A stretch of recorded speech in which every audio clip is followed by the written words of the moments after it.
it was pretty clear that we needed to do something on our own, something entrepreneurial. And working together was the next thing that we decided on. And it was either, launching a startup or buying an existing business.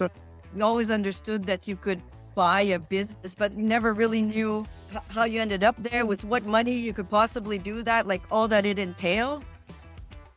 Welcome to How I Met My Co-Founder, the podcast where entrepreneurs share raw stories behind how their founding teams met, built trust, and navigated conflict. I'm your host and team relationship expert, Annie Garofalo, and here's your all-access pass into the conversations that can make or break a founding team. Today, we are joined by the first search fund couple. This means that instead of buying a house together as many couples do, Patricia and Enrico decided to buy a company. Post-business school, they'd found themselves in separate careers and separate continents, with Enrico returning to McKinsey Italy and Pat operating companies across Africa and Latin America. When thinking about how to bring their lives back together, they were reminded of an MBA class they took on search funds. A search fund, also known as Entrepreneurship Through Acquisition, is a model where investors provide individuals with capital to buy and grow an existing company. For Pat and Enrico, it was the perfect balance of entrepreneurship and growth, and allowed the couple to take control of their own destiny. The two acquired their first company in 2017 and sold it in 2023, becoming the first married couple to not only acquire a business, but also successfully sell one within this model. They're now working together again, and this time as search fund investors through their private equity fund, Magnum Capital. If you think buying and growing a company might be right for you, Pat and Enrico's contact info is in the podcast bio. Pat and I will also be speaking at MIT's Entrepreneurship Through Acquisition conference on February 15th. Ticket link in bio as well. Welcome, Enrico and Patricia, to How I Met My Co-Founder. I'd love to kick off with your origin story. How did you meet in the first place, way back when, before deciding to take any of these big steps together? Enrico and I met as, just part of students landing in Spain, in Barcelona, for this class that we're starting. And funny enough, I guess the AI was super advanced at IESE in 2009 when we met. But ultimately, the computers of the MBA school decided not only to put us kind of in the same class, but in the same work group of 9 people in the MBA. So we spent a full year plus working together in solving these little business cases at IESE. So had to got the opportunity to spend a lot of time together. And obviously the match was well done. Such advanced technology. Yeah. Dating apps should start using that.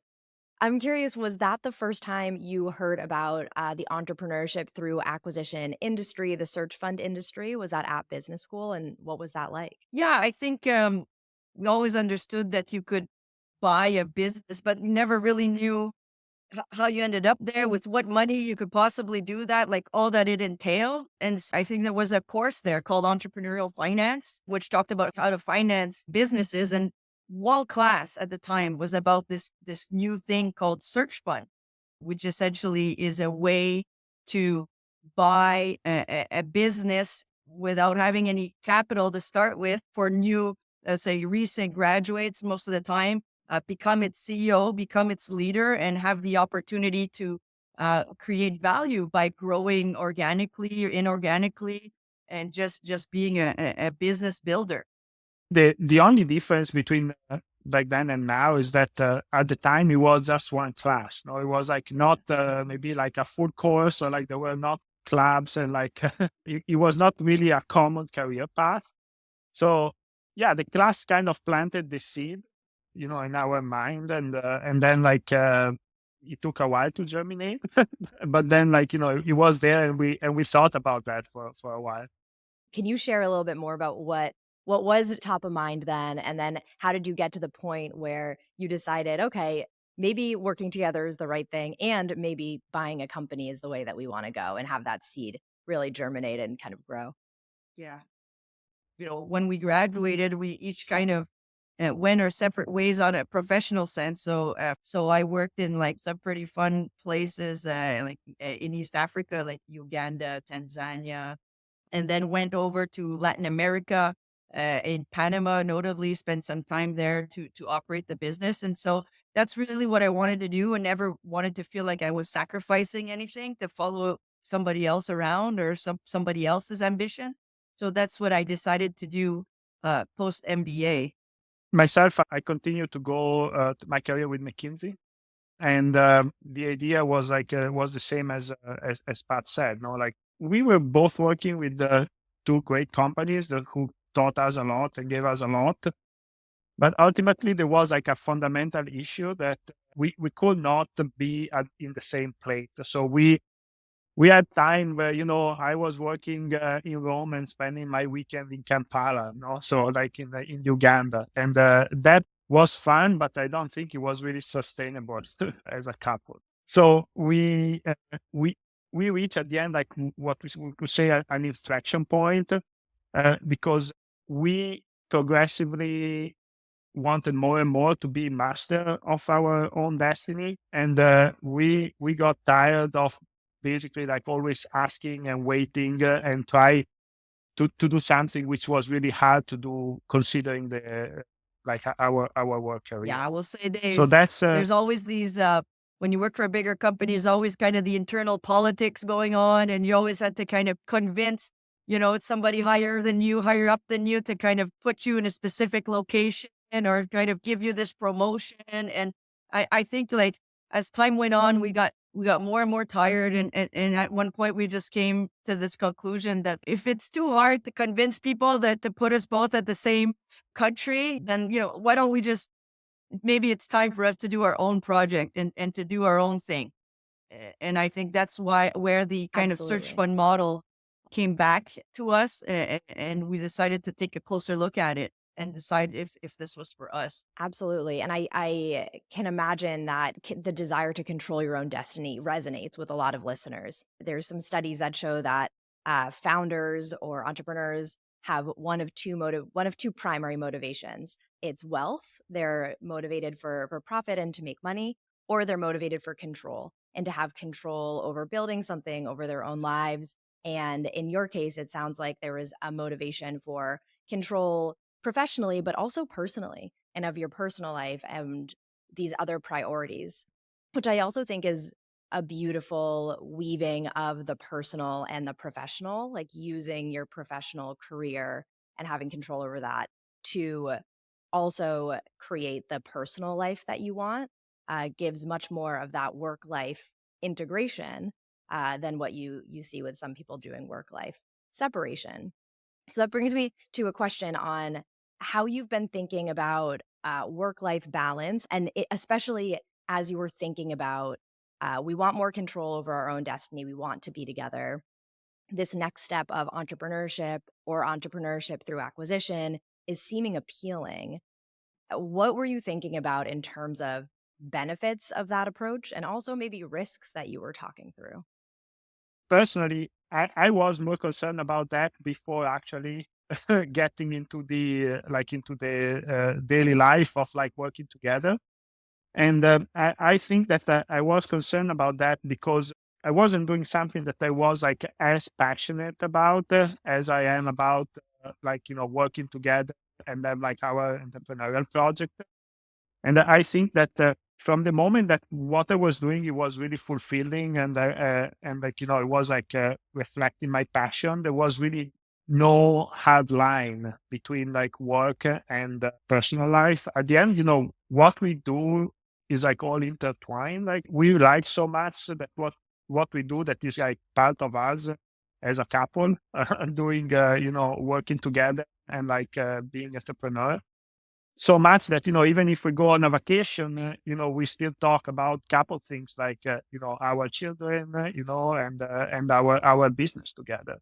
Yeah, I can echo everything that he said. It's like a theoretical conversation that we certainly had before launching ourselves into this project. Like, so how are we going to keep balance? How are we going to separate things? But as soon as we got started, these artificial lines kind of melted away. It was an all-consuming project. Definitely, at first, you dedicate a lot of time to this search part of a business, and then the operating part, and so your brain is constantly thinking about it, anyways, and and you don't necessarily control when kind of good ideas appear. And so, my view was always that wherever the good idea, whatever it came from, like I have to tell it to my partner. I'm not going to wait like the next working day, if it arrives at 8 p.m. So, I'll barge into whatever he's doing, whether he's on the bike or doing, hey, I had this great idea. But it works for us, ultimately. I don't think it's a bad thing, as people might think. One thing that just like I want to go back to what you were saying at the beginning, like for us was important to be master of our own destiny, but one of the other important aspect was to do something fulfilling for both of us, and we were both passionate about. And maybe in hindsight, is really because of like how things have evolved, like on this thing that there's like really no distinction, and that works just because of our passion for what we do. Yeah, absolutely. It sounds like the two motivations of personally being in control of your own destiny and then also feeling fulfilled. And maybe it's not there. Maybe there isn't that personal professional distinction that I keep drawing. Maybe it sounds like you think about life as one whole pie with maybe little pieces in it, but those pieces are very much interrelated. And those feelings of fulfillment can come from both, and the feelings of having control can come from both. Another thing I was hearing is that the initial conversations and airing of concerns and best practices is very important in the early days. And a critical part of your partnership is continuing to iterate on that and say, okay, this is what we talked about theoretically, given our past experience and what we anticipated this would feel like and look like. But let's actually touch base regularly and see if these guardrails that we've put make sense. And having those regular conversations and a willingness to change what you've said up front to say, actually, this suits us better. Or maybe we thought this and this is actually true. From my perspective, like we like to think pretty thoughtful, rational people. You try to like play out these scenarios and you anticipate what can come. But I think those moments arrive when you hit some kind of a hurdle, you hit some kind of a barrier or some kind of a challenge, and you say, okay, hold on a second. And then you kind of have to stop, regroup, and think about it and think how you move forward. And even implicit in that is having that first conversation to look back to and say, this isn't working anymore, or this is working, or this isn't applicable. But it sounds like you comprehensively had those conversations when you chose to go this path together. Thinking back to when you made that decision, you said, we want to take control over our own destinies. We want to be in the same continent more than just on weekends. What were you looking at in addition to the search fund path? Were you considering any other alternatives? I think that it was pretty clear that we needed to do something on our own. So like something entrepreneurial and also something in the same country. And working together was the next thing that we decided on. And one important part is that we really work hard and discuss a lot to take this decision on a consensus basis. So we want to be like both 100% in, and and then that's why how the discussion evolved, and then after like how we can hit the ground running. Once we decided that it was like something that we wanted to do together, entrepreneurial, it was either launching a startup or buying an existing business. Launching a startup, it was not really a good fit, I think, for our skill set and what we have done before. Plus, we were not passionate about implementing and creating an idea, like starting from zero. But what we were passionate more was about like growing existing businesses and working with people and help them grow with the business. So that was something that was like really exciting for us. So then the best option was to buy a business. I think there was some exploration too at one point. Remember in Panama? Yeah, I mean, I took a sabbatical and then moved to Panama with Pat for a year. I tried to enter the startup world, and it was fun, but I didn't really see myself doing that in the very long term. No, that was not what I was really driving me. The idea then was like, okay, how do we buy a business? And we had a lot of discussion, and everything always came back to this idea of the search fund that we learned about during business school. So then, then we deep dive on that, and then we thought it was a fit for us. So we decided ultimately that, to go back to Barcelona where everything started, And that's where we decided, okay, let's do that, and let's go fundraise. And how did you choose to do a partnered search? So there's, from what I've seen, there's an option for folks to do individual searches, find their own company, run their own company. What was that decision point for you to say, no, we won't do this individually and find companies in the same country, in the same city, but I want to do this together? I think a partnered search will be more effective. What were those conversations like? For us was very natural based on the way it evolves and our objectives.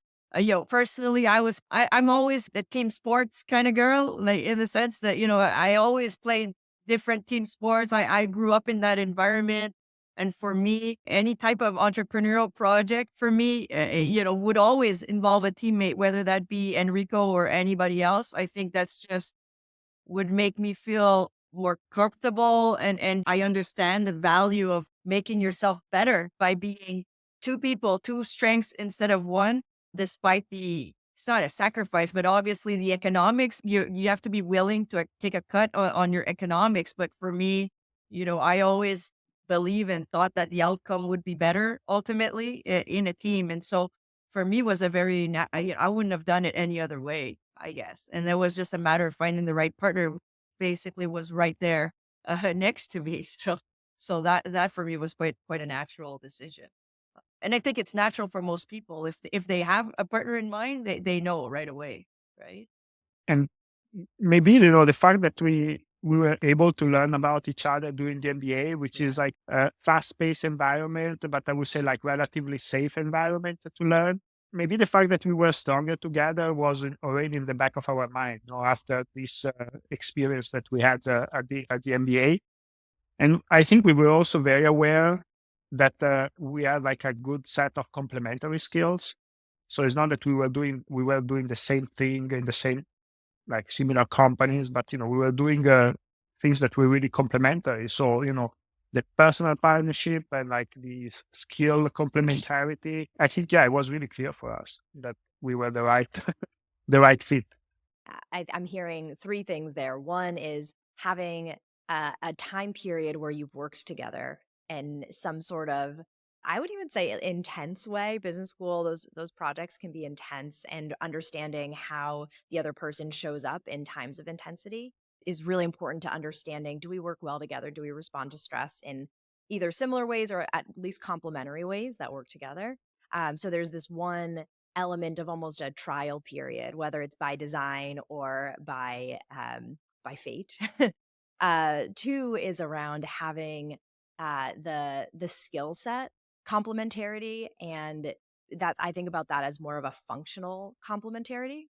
And then I'd say the third that I was hearing is around almost an emotional complementarity, and knowing that when things are stressful, that person will be there and supporting in a way that isn't taking an additional emotional toll. Because as we know, entrepreneurship, and I'm sure entrepreneurship through acquisition, there's stressful times. There's really high highs and there's really low lows.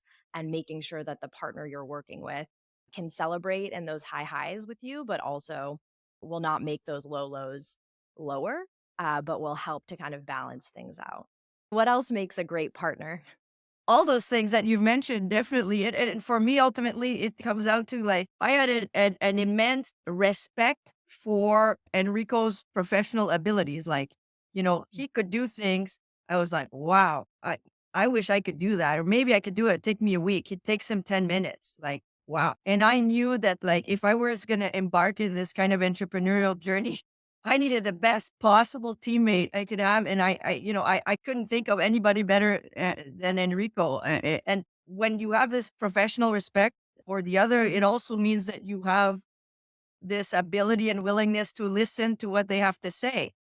Because, wanting to be master of your own destiny and take your own decision and have that autonomy is fantastic. But you also have to be open enough to listen to others and to have, take the good ideas where they come, right? And not just be so stubborn that it's your way or the highway. And I think we had that professional respect for each other that is so critical, especially in tough times or times where the solution is not so clear cut, right? Be able to discuss things. The last thing is that I feel the same about her. So Thank you. so it really makes it work. It sounds like respect is very foundational to your relationship. And I would maybe even bring trust into that. It sounds like you Absolutely. very much trust the other person. You don't need to be micromanaging or on top of all their tasks. You feel like whatever they're doing right. And I want to weigh in when my opinion is helpful, but I don't need to be there 100% of the time. And I also trust that person to bring me in when I do need to be there. So there's these two really core cornerstones of trust and respect. Yeah, and I guess ultimately in our case, we're ultimately aligned on our objective, which is like, we're doing this for our family. We're doing this for our unit. And so we may disagree on the methods and the ways, but I think there is no doubt in our minds that we both are trying to do the best we can for our family as a whole. And so that really helps the whole things together, right? Absolutely. That shared purpose. And it very much helps too if there are moments of disagreement to say it's us versus this problem. Like we have this Absolutely. aligned purpose as opposed to it's making it me versus you. And I think one of the things most core to that approach is having a shared purpose. So you are united in that. Absolutely. Which brings me to a question that is a little bit hard of a question to even ask because I know that it can be uncomfortable, but I'm curious if you'd be open to taking us into one of your bigger disagreements that you had throughout this process, but would love to unpack or just hear from your different perspectives what a big disagreement feels like and how you managed and navigated that. Yeah, maybe I can bring you through a recent one. So we did the search fund. We acquired our business in 2017, and then we sold the business in April 2023. So basically, 9 months ago, something like that. And then the question was, okay, so what's next for us after we exit the business? And the common theme is that the only thing that we were sure about is that we still want to work together, and we were quite proud of that. And we still believe we are stronger together, as we were saying. So then, we did like a lot what we've done, and we really like the community that revolve around the search fund or entrepreneurship through acquisition. And ultimately, it came down like to three ideas. So we'll do this like all again, and maybe we buy a smaller business, so we are completely master of our own destiny with our just ourselves. Or we do this all over again, but we buy a larger business, and then we still work with investors, and this option, we will give up maybe a bit of autonomy and like independence, but we're probably more attractive economically. Or the last option was more like we stay in this community, but instead, like we will invest and support other people that are going through the journey of entrepreneurship to acquisition, or they are launching a search fund. One of the things that happens a lot is that we start with different views, but then we start to pitch each other. We find like, okay, why this my view is better than your views? Why, or like why we think that A is better than B? And one of the things that happen all the time is that then we manage to change each other's mind most usually in the same day. So like one morning we wake up and say, hey, maybe I think that you are right. And then Patricia said, no, I thought you were right. So then, we really switch back and forth. We have the same problem, but we've both but switched sides now. that's one thing, like by listening each other, like if we think about the underlying respect, this willingness to change your mind, and ultimately, we continue the discussion, and we have like a heated but respectful discussion, I would say. We never get angry, but we have like strong views, and ultimately, we look for the point where we reach a consensus. When we change our mind, but towards the same option. And it took a long time to arrive at this consensus that Enrico was talking about. You have to have the patience to give it that time. And I think in any partnership, that's maybe a little bit of the trade-off. that decisions might be a little bit slower to take, major decisions. But hopefully, and the thought and the concept is that hopefully that ultimately leads to a better decision, right? And to a better outcome. One thing that's standing out to me, and I think about disagreements as having this kind of two-part framework. There's the problem space and defining the problem, and then there's the solution and the ideating around what's the methodology for solving this. And one thing I've seen time and time again across teams, the most effective teams are aligned on what the problem is. They have a clear definition of how they're thinking about it, what the structure is. You outlined those 3 different levers you were optimizing for. You kind of created that scope of the problem and had a very aligned conversation there. Maybe there was some debate back and forth on the definition, but you got to the same place. And Yeah, then once you have that and you've spent time in that problem space, then it opens up okay, now let's problem solve and find the solution together. And it doesn't sound like you rushed into the solution, which is unfortunately what I see with a lot of teams is they just want to stay in the solution space because of that time pressure, because it's hard to define the problem. But you made it very clear that the two of you spent time defining that problem, and it helped you to then get to a better solution together when you were able to move into that space. and definitely, I think in the world of entrepreneurship, there's always the element of risk. In a startup, there's a huge amount of risk, and in an ETA space, there's also a huge amount of risk. And so I think there's ultimately we both have to have a good evaluation of what's the risk of the solution, and we both have to be kind of comfortable with those risks because it doesn't always pan out the way you expect it to, or lead to the best outcome that you hope for. But that's part of the game, right? And as long as we go into that clear eye and understand that risk, that also helps us be at peace, with those types of decisions. One thing I've been thinking about, and on the podcast, we'll have a few other married couples or folks with relationships outside of being co-founders and professional partners, whether it's mother-daughter, siblings. One question that always comes up is how do you think about communicating that to stakeholders?